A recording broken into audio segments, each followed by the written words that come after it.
Good evening, listeners, and welcome to this special extended edition of our news podcast. I'm your host, Mike Joan. This video is about the Petrodollar system and what happens to your money if it breaks down. Pull out a dollar bill and look at it for a second, because that piece of paper says Treasure Reserve Note across the top, and there is no gold behind it, no silver, no commodity of any kind backing it up. And yet you can walk into any store in America, hand it over, and walk out with real goods. Most people, if you press them on why that works, would say something like, because the government says so, or because everyone agrees to use it. And those answers are not wrong, but they are nowhere near the whole story. The real reason the US dollar has been the most powerful currency on earth for the last 50 years comes down to one thing: oil, black gold, crude oil, the stuff that runs your car, heat your home, and keeps every economy on earth moving.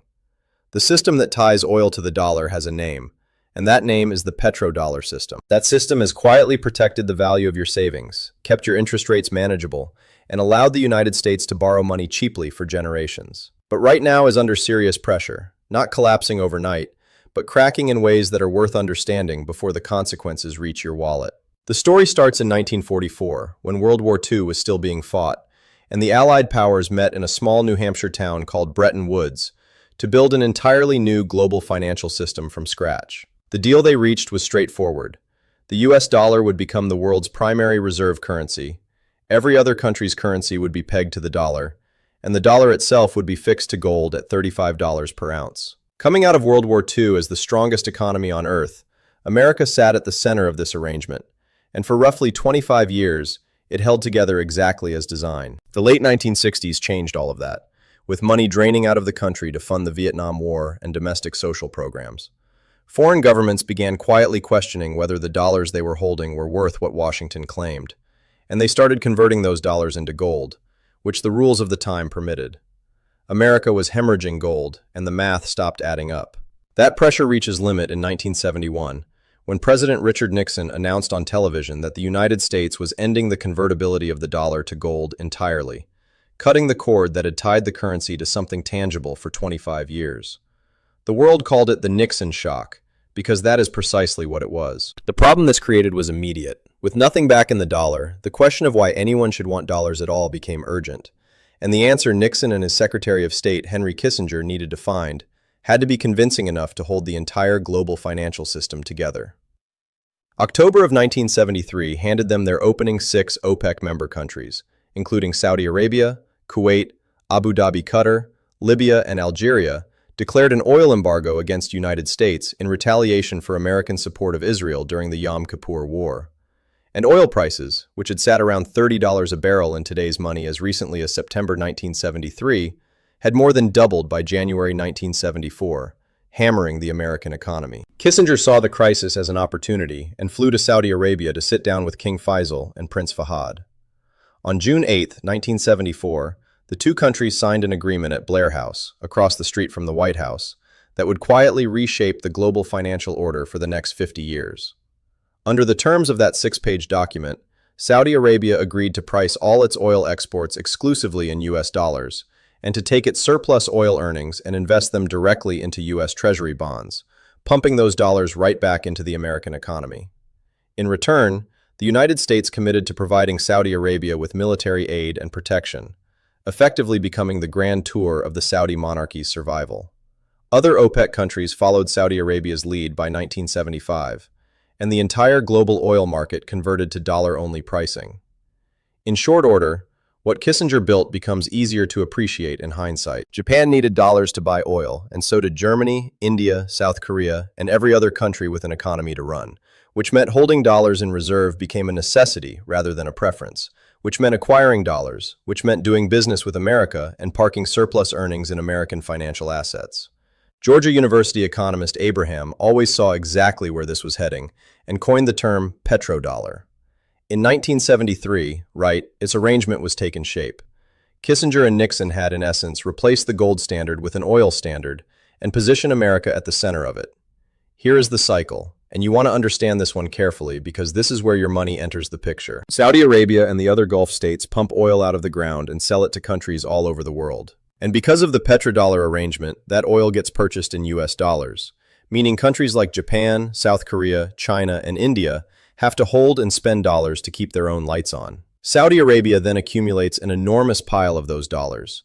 And rather than sitting on them, a massive portion, running into hundreds of billions, gets recycled back into the United States through treasury bonds, the American stock market, and other American financial assets. That recycling process is the hidden engine of American economic power, and it has been running continuously since the mid-1970s. The scale of this system is worth sitting with. As of 2025, roughly 80% of global oil transactions are still conducted in US dollars, which means the arrangement that Kissinger negotiated in 1974 still governs 4/5 of the world's energy trade.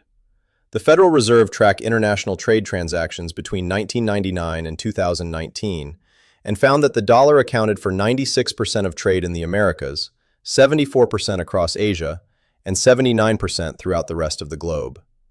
In the foreign exchange market, where currencies are bought and sold every single day, the dollar appears on one side of nearly 90% of all transactions. Economists refer to the financial advantage this creates for the United States as the exorbitant privilege. And the number behind that phrase is not, the privilege is worth an estimated $225 to $270 billion annually to the American economy every single year, simply because the dollar holds reserve currency status. One way to see this in practice, the yield on U.S. Treasury bonds runs about 60 basis points lower than comparable safe bonds. And that gap saves the U.S. government roughly 0.7% of GDP in interest payments annually on a debt stock that sits at 120% of GDP. That is an enormous subsidy flowing silently to every American taxpayer, and most Americans have never heard of it. The Gulf state sovereign wealth funds make the scale of petrodollar recycling even more concrete. Saudi Arabia's public investment fund, the Abu Dhabi Investment Authority, and the Qatar Investment Authority collectively manage well over $2 trillion in global assets, and a significant portion of that sits in American financial markets. Saudi Arabia, the UAE, Kuwait, and Iraq together held more than $271 billion in U.S. Treasury securities as of 2022. Japan, the largest single foreign creditor, holds more than $1.1 trillion in treasuries alone. Foreign investors as a whole own about 30% of the U.S. Treasury market as of early 2025, though that share has fallen from above 50% during the global financial crisis, a trend worth noting. Every time you get a mortgage at a rate lower than it would otherwise be, every time the government runs a deficit without producing the kind of inflation that would destroy a smaller economy, the petrodollar system is part of the reason something has been shifting, and has been happening quietly enough that most Americans missed it. In the 1970s, the US dollar accounted for approximately 85% of global foreign exchange reserves, a number that reflected near total dominance. By 2001, that figure had slipped to around 72%, and as of 2025, it sits at approximately 57%. The decline from 85 to 57% spans 50 years, but the pace has been accelerating, and a few developments explain why. China's move came in March of 2018, when the country launched yuan-denominated crude oil futures contracts, the so-called petro-yuan, built on a straightforward ambition. If you want to buy oil from or sell oil to China, you can do it in Chinese yuan rather than US dollars. China is the world's largest oil importer, and that is not an insignificant starting point for building an alternative. As of January 2025, China's cross-border payment system, called CIAPS, had 1,467 indirect participants spread across 119 countries, linking 4,800 banks in 185 countries, building financial plumbing that routes around the dollar-based system. The 2022 Russia sanctions accelerated everything. When the United States imposed sweeping sanctions on Russia following the invasion of Ukraine, froze Russian foreign reserves, and cut Russia off from the SWIFT payment network, a number of countries around the world watch closely and reach an uncomfortable conclusion. Any country that had fallen out of favor with Washington could face the same treatment. That realization pushed government to start quietly building alternatives. By 2024, well over 90% of trade between Russia and China moved in rubles and yuan, and India, Pakistan, Iraq, and the UAE had all struck deals to pay for oil or other commodities in local currencies. The development that most concretely represents where this is heading is Project M-Bridge, a digital payments platform built by the central banks of China, the UAE, Thailand, and Hong Kong, that settles cross-border transactions without touching SWIFT or the dollar-based system at all. By the latest available reporting, Bridge had settled more than $55 billion worth of transactions without a single US dollar involved. The detail that should catch your attention is that Saudi Arabia, the very country whose 1974 deal created the Petrodollar system, joined the Enbridge project in 2024, and France, a founding G7 nation and a core American ally, finalized a liquefied natural gas deal with China in yuan in early 2024, which sent a clear message that the dollarization was no longer confined to countries hostile to the United States. A lot of headlines in 2024 declared the Petrodollar deal officially dead, and the trigger was this. The United States-Saudi Arabian Joint Commission on Economic Cooperation, the formal bilateral body created in June 1974, alongside the original arrangement, expired on June 9, 2024, and the two countries chose not to renew it. The coverage was dramatic, but the reality is more complicated. An official at the Government Accountability Office clarified that the commission contained no former agreement requiring Saudi Arabia to sell oil in US dollars. The original arrangement was less contractually rigid than the headline suggested, built more on mutual interest and informal understanding than on a written oil $4 requirement.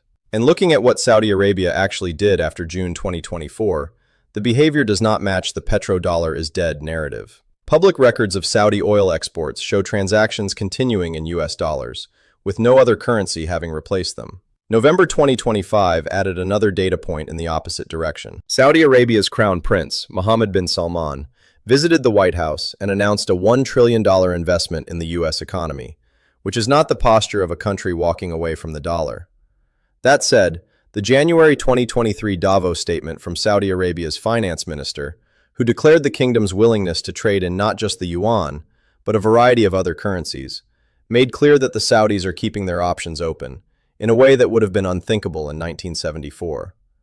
The relationship has not ended, but it has changed, and the direction of that change points toward a Saudi Arabia with more financial flexibility and less exclusive dependence on the dollar than at any point since Kissinger's deal.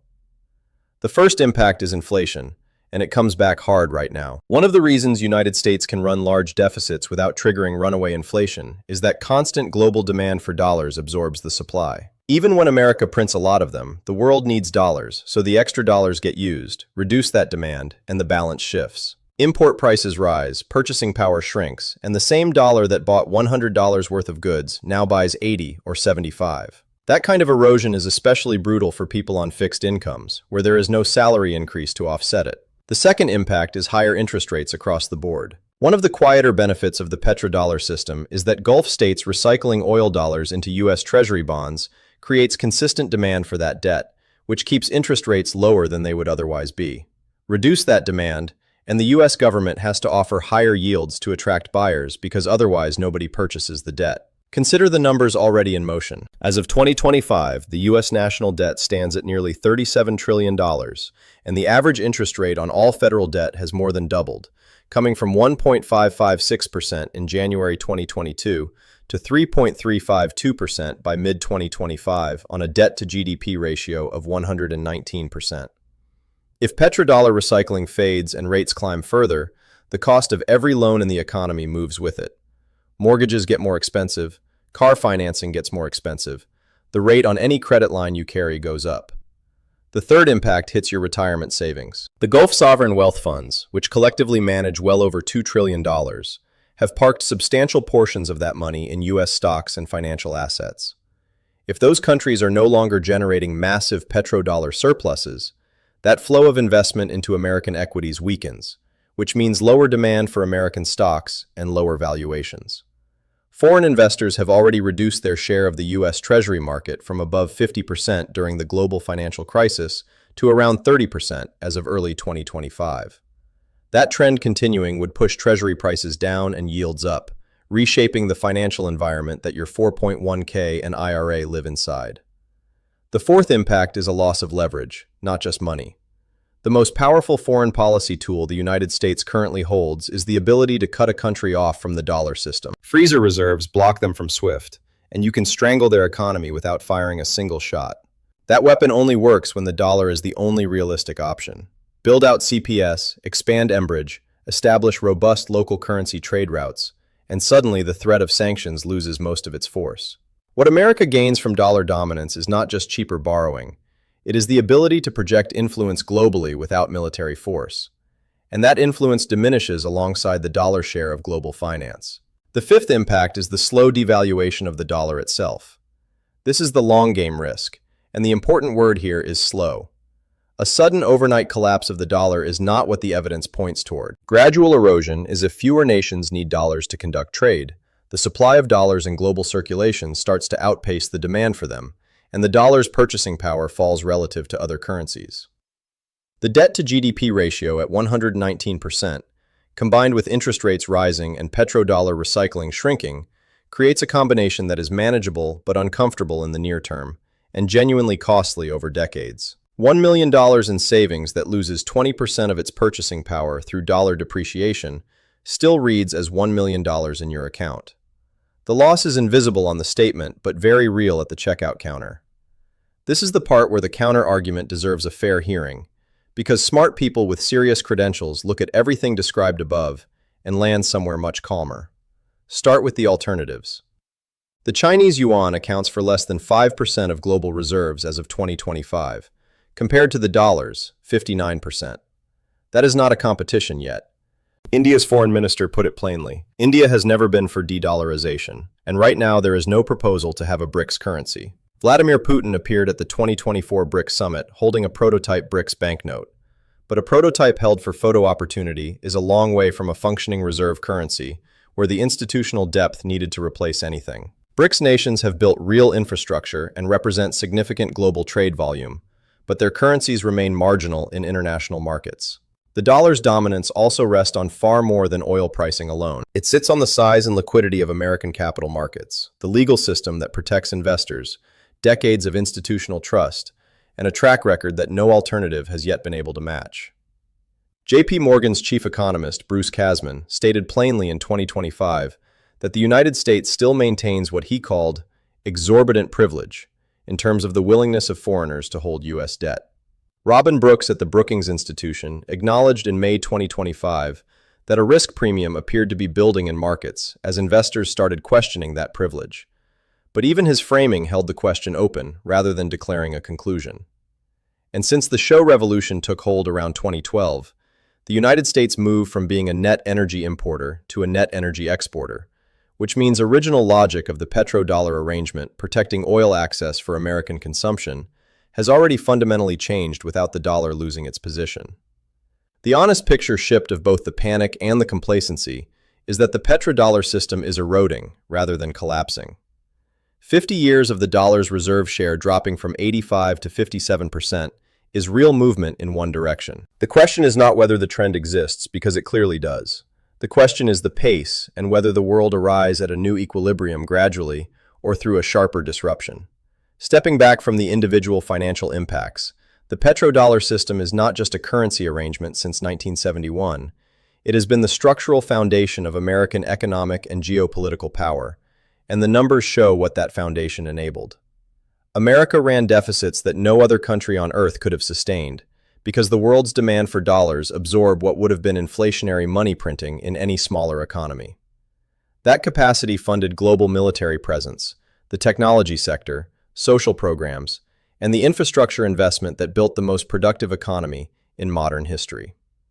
The dollar still accounts for around 54% of world export invoicing, and sits on one side of 88% of all foreign exchange transactions. Those are numbers that describe dominance, not decline. But the U.S. share of world gross domestic product has fallen from 40% in 1960 to around 25% today, and that reflects the natural consequence of other countries growing into their own economic weight. A more multipolar economic world tends to produce a more multi-poor monetary system, not through any single country's decision, but through the accumulated weight of thousands of trade and investment decisions made by governments, corporations, and central banks over decades. Central banks are already adjusting their portfolios in ways that reflect this shift. Gold's share of global foreign reserves climbed from around 13% in 2017 to roughly 30% as of late 2025. And central banks have been purchasing over 10.0 metric tons of gold annually for 3 consecutive years. Countries building gold reserves at that pace are not institutions that believe the current dollar-centric order is permanent, and their behavior matters more than their official statements. The outcome that serious analysts actually expect is not a dramatic collapse, but a gradual sharing of monetary power. A world where the dollar remains the leading reserve currency, but where the yuan, the euro, and other currencies carry larger portions of global finance than they do today. Even that more moderate outcome carries real cost for ordinary Americans. Lower seniorage revenue, higher borrowing cost, reduced fiscal flexibility, and more inflation than the country has experienced while the petrodollar system ran at full strength. None of what follows is financial advice, and your specific situation should be discussed with a professional who knows your circumstances. These are questions rather than recommendations, but they are the right questions to be working through. The first question is how exposed your savings are to dollar-denominated assets exclusively. A retirement portfolio sitting entirely in U.S. stocks and bonds carries zero diversification against dollar weakness. And while that positioning has performed well for the past 50 years, the next 50 years start from a different set of conditions. International diversification through stocks in other markets, or assets denominated in other currencies, is a conversation worth having with an advisor. The second question is how inflation affects your income, specifically for anyone drawing from Social Security, a pension, or fixed bonds. Inflation is the primary financial threat because a fixed income does not adjust upward when prices rise. Investments that offer some degree of inflation protection, including real assets, commodities, and inflation-linked bonds, become more relevant when the system that has historically kept American inflation contained starts showing strain. The third question is about variable rate debt. Rising interest rates do not hurt everyone equally. For anyone carrying adjustable rate mortgages, home equity lines of credit, or variable rate borrowing of any kind. Higher rates translate directly into higher monthly payments, and the direction of rates when picture dollar recycling fades is up rather than down. On June 8, 1974, Henry Kissinger and King Faisal of Saudi Arabia signed a 6-page document at Blair House, across the street from the White House, and most Americans had no idea it happened. That document quietly defined the global financial order for the next 50 years, shaping every dollar in your wallet, every percentage point on your mortgage rate, and every quarterly statement from your retirement fund. What the petrodollar system delivered to America was extraordinary. The ability to print the world's currency, borrow at rates no other nation could access, run deficits that would collapse any other economy, and maintain a standard of living that reserve currency status made possible. Economists put a number on that advantage. The annual value of the exorbitant privilege to the American economy runs between $225 and $270 billion every single year. 50 years later, the system is being tested. China's Petrodollar, Russia's pivot to robo-UN trade bridge settling $55 billion outside SWIFT, Saudi Arabia joining that platform while exploring other currencies at Davos, France closing an LNG deal in UN central banks, buying gold at over 1,000 metric tons a year for 3 straight years. None of these individually ends the dollar's position. Taken together, they describe a world making contingency plans. The dollar still commands 57% of global reserves, accounts for 80% of oil transactions, and sits on one side of 88% of foreign exchange trades. Those numbers describe a currency that remains dominant, but the direction of travel on all three of those figures has been downward for decades. And when privilege that has been worth $225 to $270 billion annually starts to erode, the bill arrives in the form of higher prices, higher interest rates, and a government with less room to maneuver. Not all at once, gradually, then more quickly. The right response is not panic, but clear-eyed preparation. And that preparation starts with understanding what the system actually is, how it has worked, and what changes when it shifts. Now you dodo.